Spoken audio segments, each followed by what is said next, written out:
मैं देवेंद्र प्रकाश शर्मा, पंडित ज्योतिषाचार्य, हिमाचल निवासी, आपका स्वाति एस्ट्रोलॉजी रिसर्च सेंटर में स्वागत करता हूं।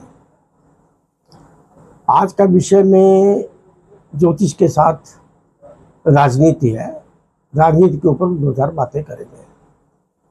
जैसा कि आपको विदित है, अभी हाल में ही हफ्ता भर पहले ही वेस्ट बंगाल के स्टेट चुनाव के रिजल्ट आए, आसाम के आए, उससे पहले बिहार में चुनाव हुए। उनके नतीजे आने के बाद में मेरे कुछ स्टूडेंट्स ने, कुछ दोस्तों ने, कुछ ज्योतिष के विद्वानों ने सबका प्रेशर पड़ा। कुछ राजनीतिक विज्ञानों ने मुझ में जोर डाला कि पंडित जी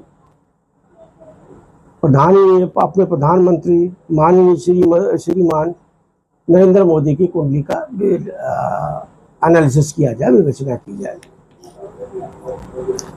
इसकी आवश्यकता तो नहीं थी, क्योंकि बहुत से विद्वानों ने किया था, लेकिन अभी के कुछ घटनाक्रम ऐसे हुए हैं, बोले आज पर चर्चा करिए। कुछ अच्छे माने मंत्रियों, राजनीतियों के भी फोन आए कि इसमें चर्चा करी जाए। तो हर एक को बताना तो संभव नहीं था, तो मैंने कहा चलो जी, मैं एक अपना YouTube चैनल पे डालता हूँ, लोग देखेंगे और लाभान्वित होंगे। चलिए हम शुरू करते हैं। ये जो कुंडली बनी हुई है, ये कुंडली श्री नरेंद्र मोदी जी माननीय प्रधानमंत्री जी की है कुंडली, और उसके इनकी कुंडली के हिसाब से ये 17 सितंबर 1950 की कुंडली है, और गुजरात के वडनगर की है।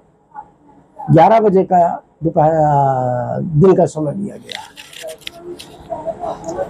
इसके हिसाब से ये इनका वृश्चिक लगन बनता है। वृश्चिक लगन के अंदर चंद्रमा मौजूद है, और चंद्रमा जो वृश्चिक लगन में नीच का होता है, परंतु मंगल भी कुंडली में बैठा हुआ है लगन के अंदर, जिसे एक नीच भंग हो गया है। और नीच भंग जब कुंडली में लगन के अंदर होता है तो आदमी जमीन से आकाश पर पहुंच जाता है, फर्श से अर्श पर पहुंच जाता है। तो एक तो ये योग इनका बहुत अच्छा बन गया। दूसरा, इनकी कुंडली में एक रोचक योग भी बना हुआ है। ये रोचक योग ये बन गया कि कुंडली के अंदर अगर मंगल जो है इस पोजीशन के अंदर होता है तो एक शक्तिशाली पंच महापुरुष बनता है, जो जातक को साहसी, कुशल, राजनीतिक और समझबूझ वाला और मेहनत करने वाला बनाता है।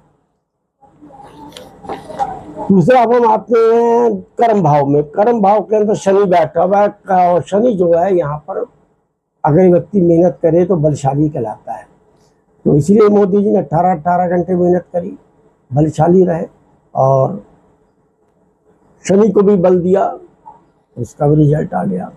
उसके बाद हम इनके 11वें भाव, लाभ के भाव पे देखते हैं, तो वहां पर बुध जो है, उच्च का बुध सूर्य के साथ मिलकर एक योग बनता है जिसमें, और जिसको भद्र योग भी बोलते हैं। उसके कारण भी इनको काफी राजनीति में फायदा हो रहा है।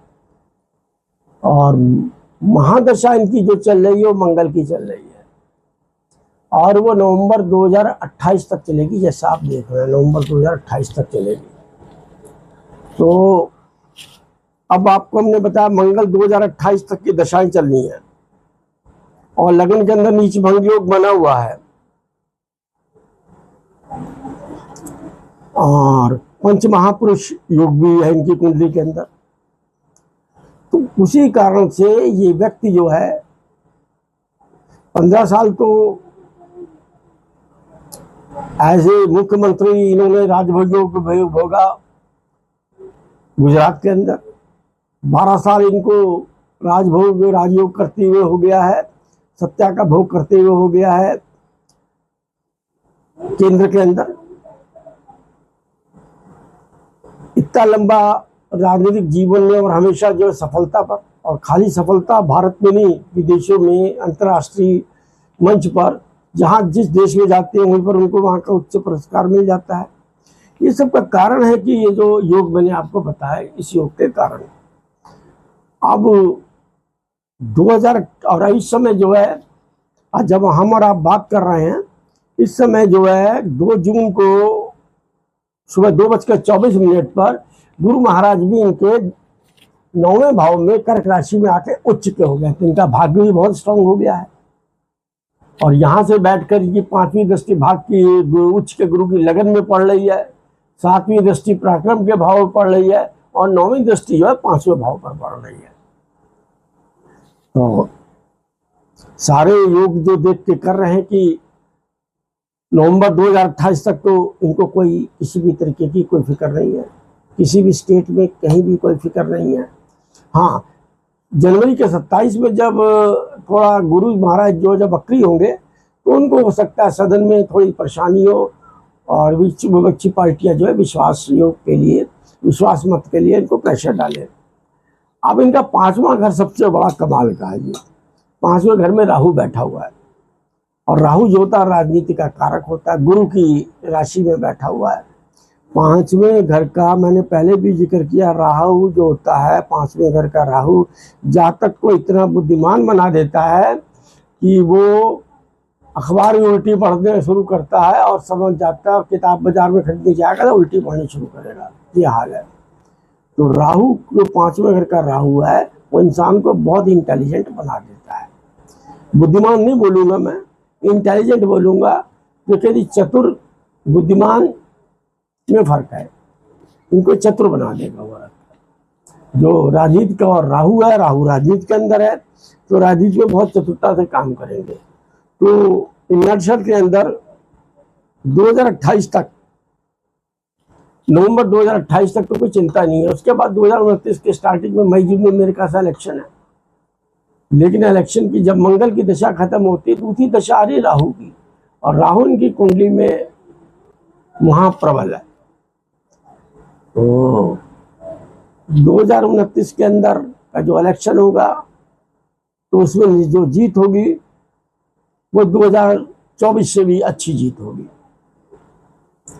और उसके बाद में राहु की जैसे जैसे वो बढ़ती जाएगी दशाएं, वैसे वैसे इनका जो है सक्रिय राजनीति से अपने आप को अलग करेंगे और आध्यात्मिक तरफ जाएंगे।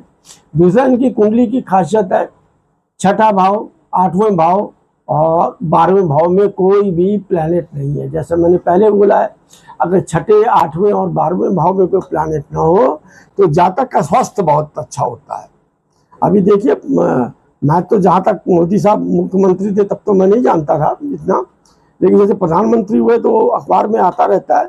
मैंने नहीं देखा कभी उन्होंने बीमारी के कारण छुट्टी ली है, कोई कुछ किया हो।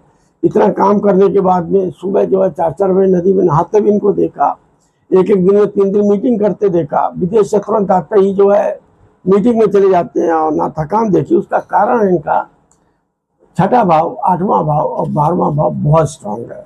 ये 6ठा भाव होता रोग ऋण का, ये भी इनका फर्स्ट क्लास है। 3रे भाव का स्वामी उच्च का होकर, जो 6ठे भाव का स्वामी उच्च का होकर लाभ के भाव में बैठा हुआ है। शुक्र भी इनका ठीक है, 12वें भाव का स्वामी। इस कारण इनका स्वास्थ्य भी ठीक रहता है। भगवान करे हमारे प्रधानमंत्री का स्वास्थ्य हमेशा ठीक रहे, इनको स्वस्थ रखने की कामना करते हैं हम। और इसी में मैं करता हूँ कि 2029 का जो चुनाव होने वाला है उसके नतीजे कोई अप्रत्याशित नहीं होंगे, जैसा लोगों को पहले है कि 2024 तो काफ़ी अच्छे होंगे। और इन कुंडली का विश्लेषण करते हुए, और दूसरी बात और बताना पड़ा, गुरु की कुंडली में वक्री है। जब तक गुरु वक्री होगा तो थोड़ी बहुत दिक्कत विपक्षी लोग इनको करेंगे। जैसे कि 10वें भाव के अंदर, कुंभ राशि के अंदर गुरु वक्री होकर बैठा है, इसलिए जब जब गुरु वक्री होंगे तब तक इनको दिक्कत होगी।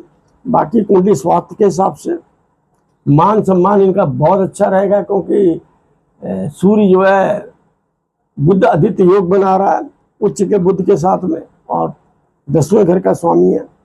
तो मुझे नहीं लगता इनको आगे आने वाले जीवन में स्वास्थ्य में और माता कोई कमी आएगी या आत्म सम्मान में कोई कमी आएगी। तो ये मेरा कुंडली का विश्लेषण था माननीय प्रधानमंत्री श्री नरेंद्र जी मोदी का। ये कुंडली का विश्लेषण जो है ज्योतिष गणना के हिसाब से किया गया है।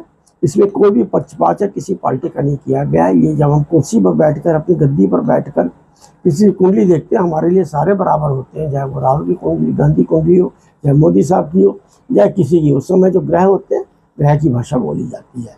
ग्रहों की भाषा मैंने आपको समझा दी कि इसमें मोदी साहब की कुंडली क्या कह रही है, और ये देश के लिए भी अच्छा है। और मैं यहाँ आपसे इजाज़त मांगूंगा। नमस्कार, प्रणाम।